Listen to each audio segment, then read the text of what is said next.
여성의 유방이 이렇게 있어요. 유방의 구조는, 내부 구조는 안쪽에 이렇게 뿌리같이 들어있어요. 나무 뿌리같이. 이것을 우리가 유선이라고 합니다. 주변을 둘러싸고 있는 조직은 지방 조직이에요. 그래서 우리가 살이 찌게 되면 유방이 커지고, 살이 빠지게 되면 유방은 작아집니다. 그리고 이제 모유 수유를 하게 되면 유방이 축 늘어지게 되죠.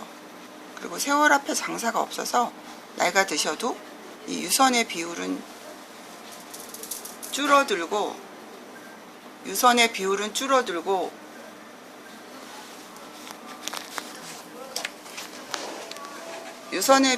줄어들게 됩니다.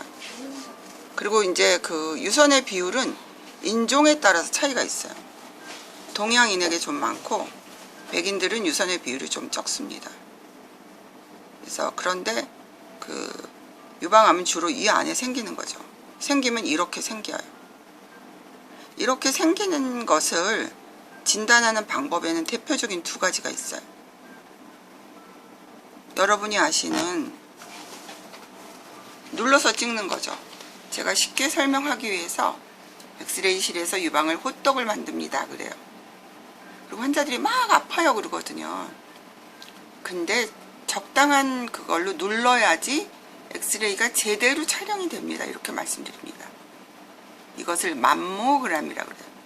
맘모그램. 그래서 엑스레이 사진이 이렇게 나오는 거예요. 꽉 눌러야 돼요. 누르지 않으면 유방 내부 조직들이 잘 나오지 않습니다. 끌어다 당기고 눌러줘야지 사진이 나옵니다. 그래서 이런 조직들이 보일 때는 뭔가 이상해 보이죠. 깨져 보이고 표면이 불규칙하고 하얀 석회화된 조직이 옆에 뿌려지고, 그래서 엑스레이에 의해서 유방암을 진단하는 것입니다. 그리고 여기에 나오는 그림은 초음파로 유방암을 진단하는 것이에요. 단지 엑스레이를 찍는 거는 아파요. 그리고 방사선이 주는 영향도 있습니다. 그런데 초음파를 눌러서 찍는 것은 아프지 않아요. 그리고 방사선이 주는 역할도 없습니다. 그런데 꼭 초음파가 난가요? 엑스레이가 난가요? 이렇게 말씀하실 수 있지만, 초음파는 자주 찍어도 되지만 엑스레이는 자주 노출되는 것은 조금 금하라고 말씀드리고 싶어요. 자, 초음파를 찍었는데 왠지 표면이 불규칙하고 키가 좀 커 보이고 내용물도 불규칙한 유명이 보이네요. 여기서도 마찬가지고, 자, 키도 커요. 내용물도 쉽게 말하면 한 가지 색깔이 아니에요. 색깔이 검은색도 있고 회색도 있고 흰색도 있습니다. 이렇게 색깔이 혼합돼서 보이는 것은 조직이 여러 가지라는 것을 간접적으로 말하는 거예요. 조직의 특징이. 자, 이 그림도 왠지 안 좋아 보이는 그림이에요. 자, 이 그림도. 근데 이런 그림은 아주 자세히 봐야지 눈에 들어옵니다. 자, 이런 그림도. 자, 이런 그림도. 자, 이런 그림들도 다 초음파상의 좀 비정상적인 소견이에요. 이건 동그라미 같지만 동그라미가 좀 키가 커서 기분이 나쁜 거예요. 그리고 여기는 또 불규칙한 음영이 있어요. 자, 엑스레이 소견입니다. 이런 엑스레이 소견은 유선이 많지 않은 엑스레이 소견.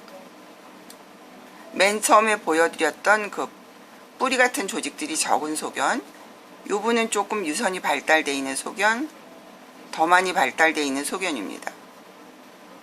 그래서 엑스레이를 찍었을 때 비정상적인 음영이에요. 이런 것들이. 왠지 하얗게 보이는 조직이 있고, 이 부분에서도 하얗게 보이는 조직이 있어요.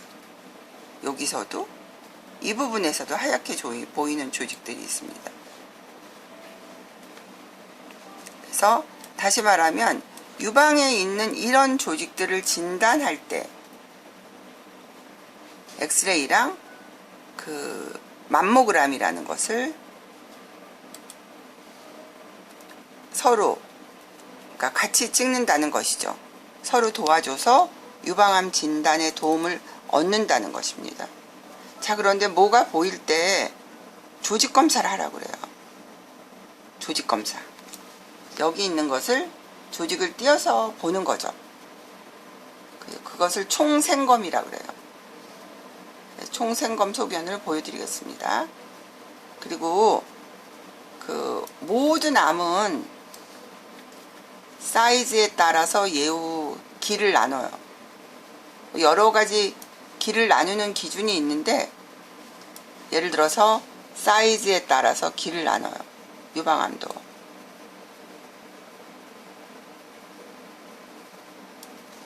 종괴의 크기에 따라서 정의할 때 사이즈 2cm 미만, 종양의 크기가 분명할 때는 T0, 사이즈가 크면 클수록 기는 올라갑니다.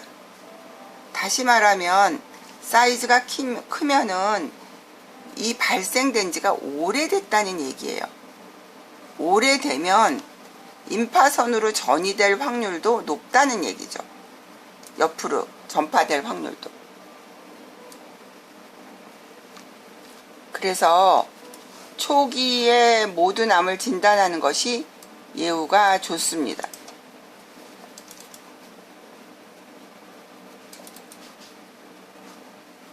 모든 암은 초기에 진단하는 것이 예후가 좋다. 조직 검사를 너무 두려워하지 마세요. 간단하게 하거든요. 전혀 아프지 않아요. 자, 이 사이즈가 크면 이동을 하는데 임파선을 따라서 이동한다. 그럼 예후가 나쁘겠죠. 제가 의사를 처음 할 때도 이런 얘기들을 했어요. 칼 대면 암이 퍼진다. 아닙니다. 암덩어리는 제거하는 게 대원칙이에요. 쉽게 말하면 우리가 마당에 정원에 농사를 질 때 풀을 뽑아버리잖아요. 잡풀은 제거하는 게 원칙이에요. 그것도 조그말 때 제거하는 것이 임파선에 전이될 확률이 낮다는 것이죠. 임파선에 전이가 되면 다른 곳으로 이동할 확률이 높다는 것입니다. 그래서 조기 진단으로 그 치료의 효과를 높이는 것이죠. 감사합니다.